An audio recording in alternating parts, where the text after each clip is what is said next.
Hey, you guys, good morning. Happy Monday. I'm going to keep this brief. I've got just a couple of things that I would like to address with you this morning. The first, and this probably was apparent to you previously, but I just want to state it now because I don't think that I quite explained it before. But the schedule that I provide you with is my suggested schedule for getting the work done throughout the week. Now, you can adjust it as needed.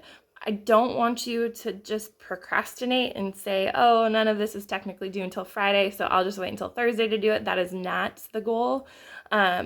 But, if you've got like a super crazy busy Monday and you can't get to everything, it's totally fine to kind of push back some of that work. But the more you push it back, the more it's going to kind of pile up and the longer the end of your week is going to get. So the schedule is there as kind of a recommendation, especially with all the reading that we're doing with Romeo and Juliet. I'm kind of like breaking it down in a way that I think is most manageable, but please feel free to adjust as needed, okay?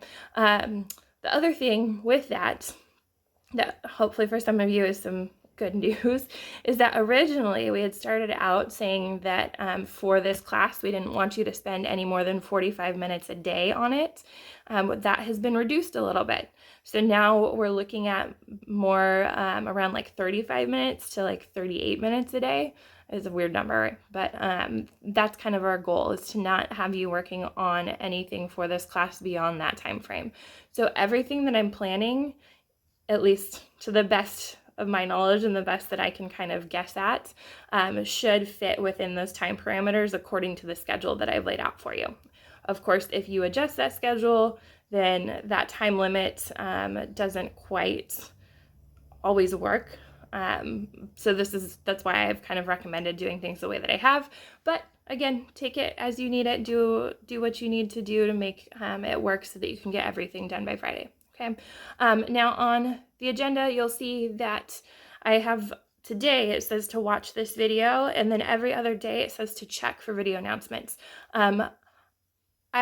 For multiple reasons, I think that I am probably going to try to reduce the number of video announcements that I do, and really only post when there's some information that I feel like I need to share through video, or really, really stress through video, that might not quite come across as well in writing, or I would be afraid that you would miss it if it was just written there. So just pay attention. I will only do these videos when I feel like there's that critical info that you need to know, okay? Then number 2 on the agenda today, so this is a super important one, is attendance. Okay, we are now being required to take attendance, just I think mostly as a way to follow up and make sure that no students are slipping through the cracks, and to be able to reach out to those who maybe haven't been active in classes and participating. So one of the best ways for me to know like who's doing okay is in your class participation and in the work that we do. And it might sound kind of silly, especially for those of you who are doing everything.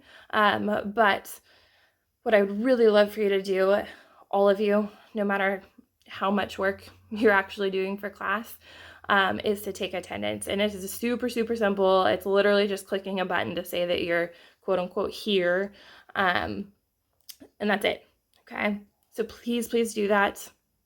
And then, okay, I just have to say, I am so excited. I was reading through all of your questions from Act 1, Scene 2 last night, and in particular, the question that was asking about the difference between reading like a novel versus reading a graphic novel or graphic play, and kind of the impact that has on you. And I saw that some of you are loving the graphic play, which is awesome. It's really meant to help you access this text a little bit more, because it is a tough one in the original language. So I see that a lot of you are like really appreciating the fact that we've got those visuals that kind of help you understand what's going on a little bit better. But then there were some of you that were like, this is cool, but I would kind of appreciate like the original text, which is like in my nerdy English teacher brain, like super cool to hear. So what I am doing this week in addition to what I did last week, is I'm going to go ahead and upload a link that will give you the original text as a side-by-side translation to a more like modern version of the text. So you'll be able to see Shakespeare's language along with a more modern English version of Romeo and Juliet. So you'll have that along with the graphic play. So it'll be up to you. You can look at either of them. They're both going to give you the same story and same information. So it really doesn't matter which one you choose.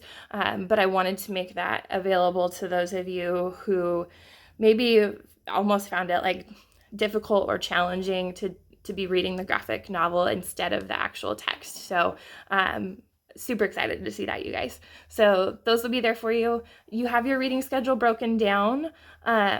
We are going to go through all of Act 2 this week, so I kind of scheduled it so that it wouldn't be too much on any one day. There are a couple of longer scenes within this act, so those will be days where we are probably doing less of other activities. Okay, and then the last thing that I want to say is the Act 1 reading guide that you received on Friday. If you have not already completed that, keep working on it. I put that on the agenda for today and tomorrow. It is technically due tomorrow at 11:59 p.m. So don't forget about that, even though we are getting into Act 2 now. All right. Okay, I think that is everything. Again, please check back for future video announcements. Otherwise, I will talk to you guys hopefully soon.